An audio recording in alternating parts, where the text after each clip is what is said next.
Usually I would tell you that reviewing law enforcement and how they interact with the communities is a good thing. I will tell you, however, whenever it's Eric Holder doing something, I'm always a little bit apprehensive because he tends to first shoot, then ask questions later. Probably not a good analogy when we're dealing with this issue. I was going to say, was there a pun intended? No, there wasn't, but it works. Yeah, I mean, it's an administration that seems, it's interesting. Look, I think President Obama had just a historic opportunity to help unify this country, including issues of race and everything else. And as you've seen in the last polls, the American people think that the race relations are much worse now than they were before President Obama got elected. And I don't think, not only do I not think President Obama has done anything to unify the country, I think he's actually divided this country in a much more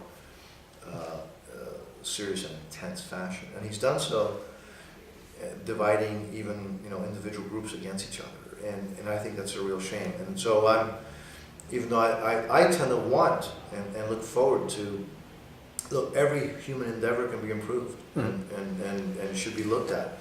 I'm just always reluctant when it's this president and this administration, because again, they don't seem intent on unifying the country. They seem intent on looking at ways to further divide, and that's frankly a sad thing. So you think that these guidelines, if they come down, if and when they come down, it could pretty much, you think it'll, I'll use it, handcuff police in the sense that they're going to be looking over their shoulders and hoping that they're not going to overstep some bounds that'll, force it or start another Ferguson? Yeah, look, I don't want to prejudge what they may be coming up with. I start with the premise that I don't have a lot of faith in this Attorney General Holder, or this president, as far as doing things that will make us safer or will unify the country. Having said that, I think we have to wait to see what they produce.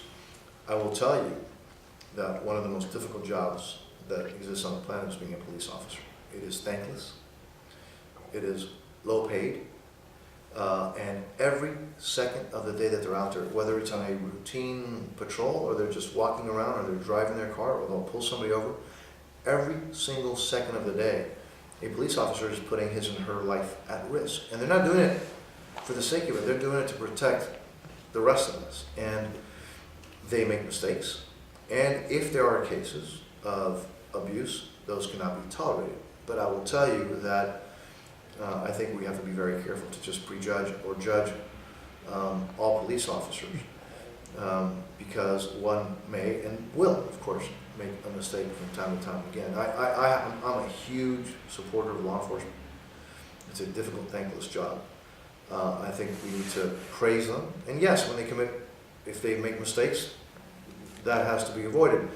But I have very little confidence that Mr. Holder will be doing anything that will frankly be very productive. The question is, in the vast majority of the cases, are the law enforcement the problem? Is law enforcement the problem, or is it the solution?